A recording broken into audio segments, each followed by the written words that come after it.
Hiya, hiya, here's my story. I'm not President of the United States, and I'm not gonna be, and I don't care. Sound like Bill Cosby. Hey, you know what? Let me just bring something to light here. What if you were at one time the President of the United States, and you were wealthy, and you had your own airplane and golf courses and hotels and apartments all over the world, and you had a family that's well educated with a lot of fat in it, money and fame and fortune and anything you ever wanted. Would you want another 4 years in Washington? You got to have a screw loose. You have to be a little crazy. I would say go home, have some fun.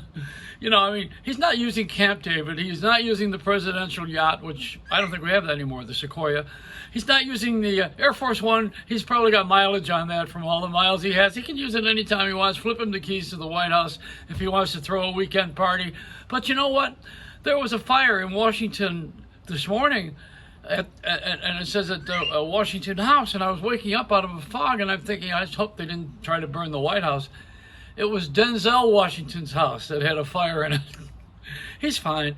But there's news, and the news is always presented with drama. We have to have something happen that has a continuation. We don't want just a president. We want a sequel. It's a cartoon. The whole thing is because everybody is modeled after Amazon and Netflix.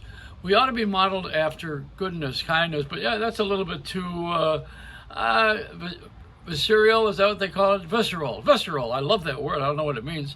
But there's a lot of words we use here in the American language that are American words, but they're English, but they're not the world's English. They're America's English. And we have a slang here. It used to be New York. We talk like New York. Or any colloquialism, different parts of the world, different parts of the country, flat A's if you're from the Great Lakes, and you say Chicago.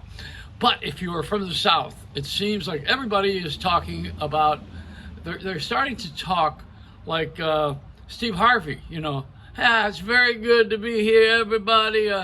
Let's go places for Toyota. They haven't done that yet, but they're working on it. Actually, that let's go places ought to be the bumper sticker on the back of the Trumper U-Haul. Trump, he's got to be grateful. He's the president of the United States. I'm back to my subject. And he's had all these things. Come on, the world doesn't get any richer than this, to be the top of the line. And then you want to hold on to it. Hey, let me tell you something. Fame is fleeting. That's what the emperors used to teach the gladiators as they were leaving the Colosseum after a win. On either side of the Colosseum entrance to the locker rooms, there was a public whispering in the ear of each of the gladiators, fame is fleeting. And that's how you keep humility. And they did that in the Roman Empire. I don't know how that's going to work now with these jabonis around the president. I think they're too afraid to whisper anything. They're all trying to keep everything going. I can't blame them. They want to keep their jobs. What's Giuliani going to do for a living after this? Where's he going to solve a crime? On the moon? There's no place. There's no need for a lot of this stuff. It's a waste of time. But it does feed the news. I'll tell you something. You see, Trump is a personality, and he creates excitement. Because every day there was a tweet and there was something being moved and disrupted. And you want to know, where's this guy going to go with this? Here's how lies work, okay? Here's how it works. This is the exact way it works from behind the curtain.